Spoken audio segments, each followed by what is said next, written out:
The first thing that hit me was the silence. Not the peaceful quiet of a library, but a deafening, almost aggressive silence. It was like the world had been holding its breath and I was the only one who noticed. I remember stepping out of my truck, the door slamming shut, echoing through the vast emptiness. The sound seemed to hang in the air, a stark contrast to the constant hum of city life I had left behind. I had spent years yearning for this escape, for a chance to reconnect with something more primal, more real. The city, with its relentless demands and suffocating crowds, had slowly drained me.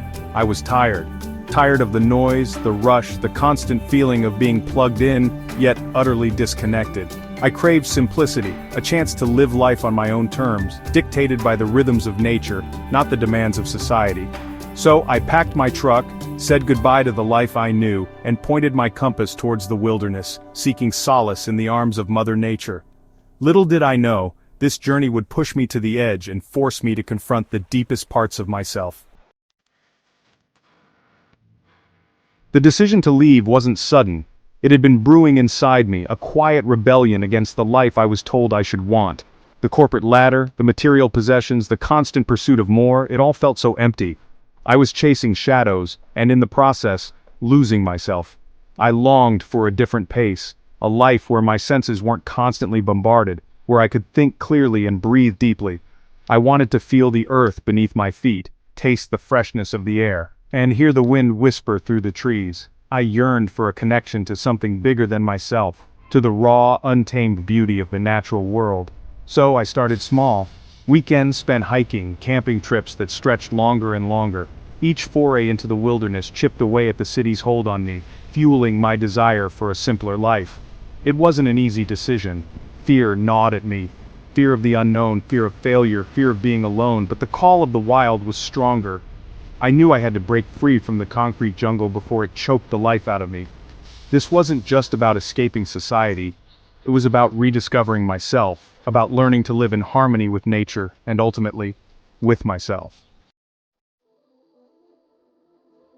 The silence I first encountered wasn't silence at all. It was an orchestra of subtle sounds, the rustling of leaves, the chirping of crickets, the distant cry of a hawk. My ears, so accustomed to the cacophony of the city, slowly began to tune in. With each passing day, I became more attuned to the nuances of my surroundings. The wind became a storyteller, whispering tales of distant lands through the trees.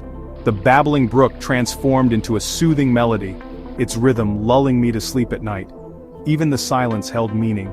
It spoke of patience, of stillness, of the quiet power that resides in nature. I had spent so much of my life bombarded by noise that I had forgotten the simple joy of listening. Out here in the stillness of the wilderness, I rediscovered the lost art of observation. I noticed the intricate patterns of a spider's web, the delicate dance of a butterfly's wings, the slow, deliberate crawl of a snail. The world was alive with wonder, and I was finally present enough to witness it. This newfound awareness wasn't just about sight and sound, it was about feeling the earth beneath my feet, smelling the damp earth after a rain shower, tasting the sweetness of wild berries. My senses came alive, awakened by the raw, untamed beauty of my surroundings. Days took on a different rhythm, dictated by the rising and setting sun. Chores that once seemed mundane now carried a sense of purpose. Collecting firewood became a meditation, each swing of the axe a testament to my strength and resilience. Gathering water from the nearby stream was a chance to connect with the lifeblood of the earth, to feel the cool, refreshing water flow through my fingers.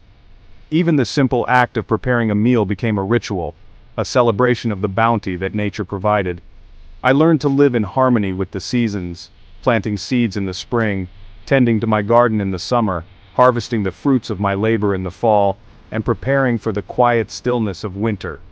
Life became a cycle, a beautiful dance between giving and receiving, effort and reward.